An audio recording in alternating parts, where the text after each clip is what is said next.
Hey people, so we are at this place called Palemuru Grill, and so we've come here specifically because Ayush likes this barbecue grill kind of thing. So Ayush, how is it? Sweet, savory, Yeah, and you would recommend this place? yeah. On a scale of 1 to 10, what would you give it? This, yeah. So this is I recommend this for the sweet lovers. really medium spicy. I should have told them extra spicy, but this was basically it is this.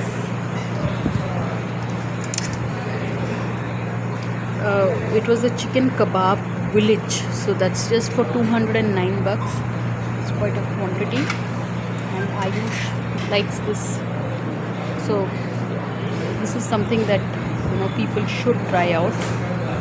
So really, even I'm waiting to eat the onions, I think, and my non-vegetarian son has to have the whole thing.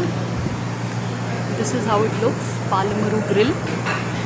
It's in Ayyappa Society Road, Hyderabad. Cheap.